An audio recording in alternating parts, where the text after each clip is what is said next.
Hello, everyone. Welcome back to Chaz's Dioramas. Little update on the shelf, the floating shelf. I was able to get the background cut and placed in. Unfortunately, it's not framed. The frame is actually sitting on the table drawing right now. So I'll move over there and show you. I had to make some room there so I can get that on the table, as you can see, so I can cut it and make the frame up for it. I had to clean out what I had in the paint booth to move the gas and go gas station there, Triple J's, in there for the time being because I'm running out of room. I mentioned that in another video that I think I need a bigger room. So, anyway, that's the frame for that being dried right now. I'm probably going to end up painting it, so I didn't put it together right away. I also was out and did some shopping this weekend.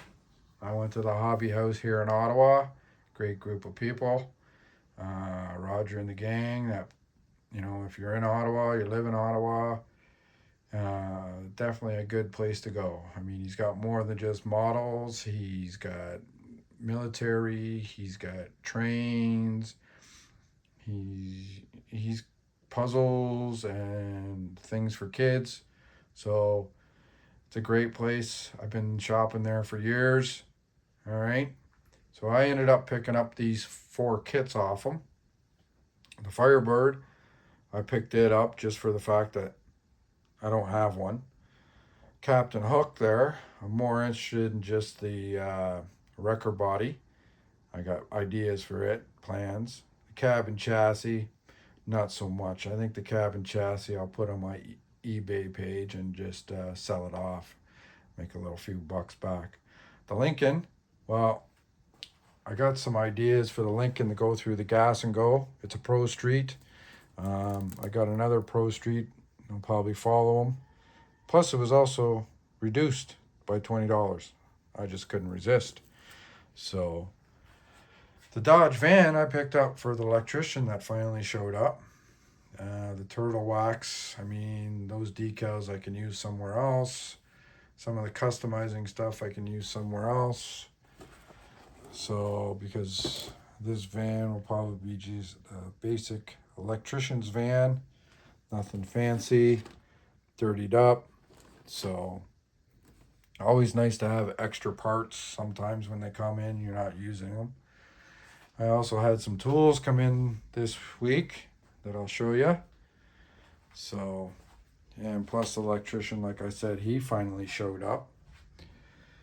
And we'll I'll get you looking at him shortly. So one of the tools that I finally purchased, and I purchased it from Temu, Temu.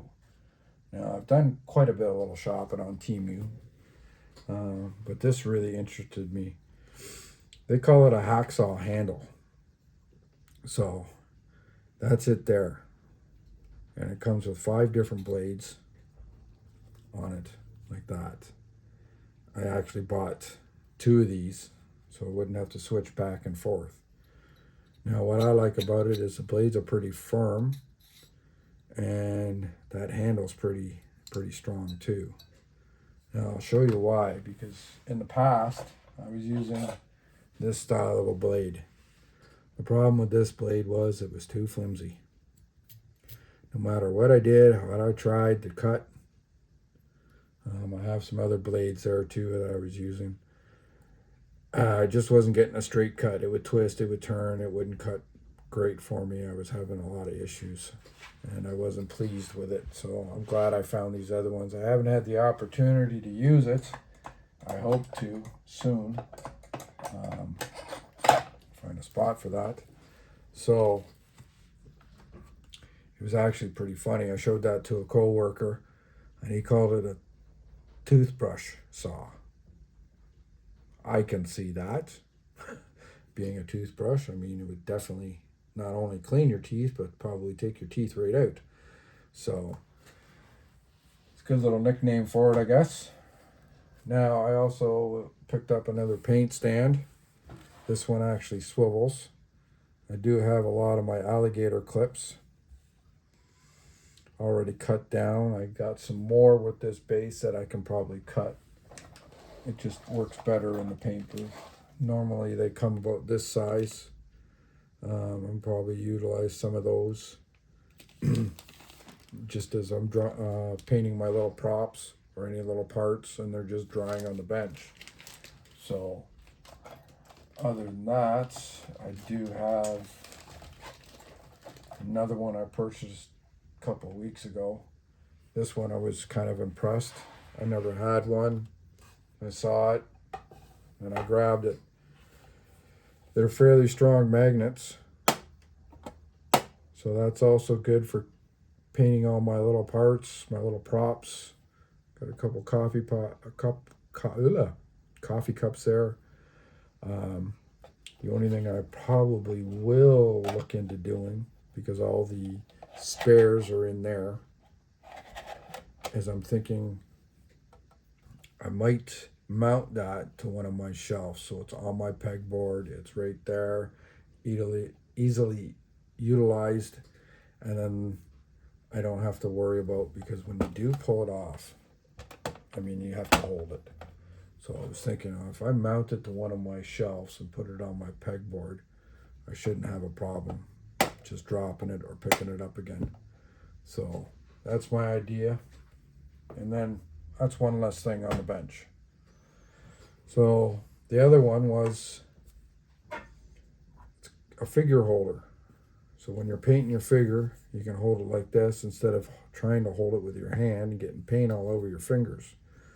Now this does move so that your figure stands up. I'll show you that. I got the electrician on one right now.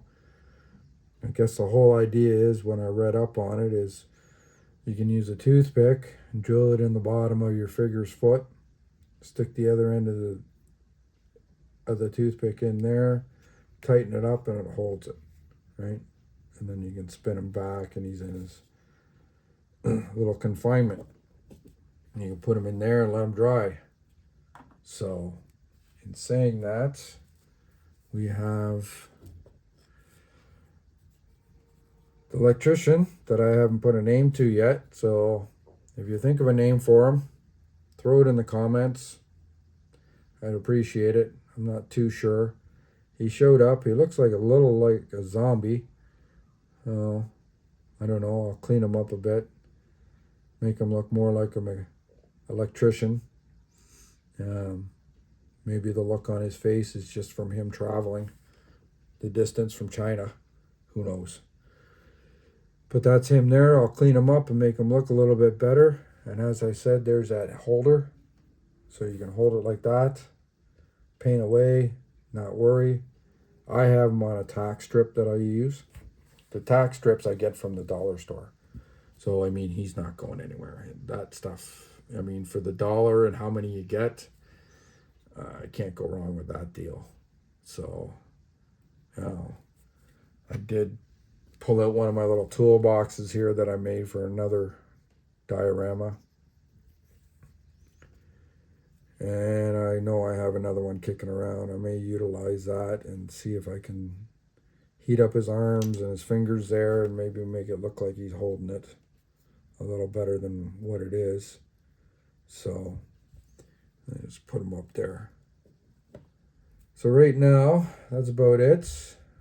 Other than that, like I mentioned, the hobby house, there's his address right there. He's out on 80 Montreal Road. The owner's Roger. Like I said, it's a family-owned business. They're a great bunch of people. I do recommend, if you're in Ottawa or coming to Ottawa, definitely stop by, see what he's got.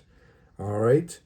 Other than that, I hope to have some more updates further along for you for the floating shelf and also for the gas and go. So until then, we'll see you on the next video. You guys have a good night. Bye.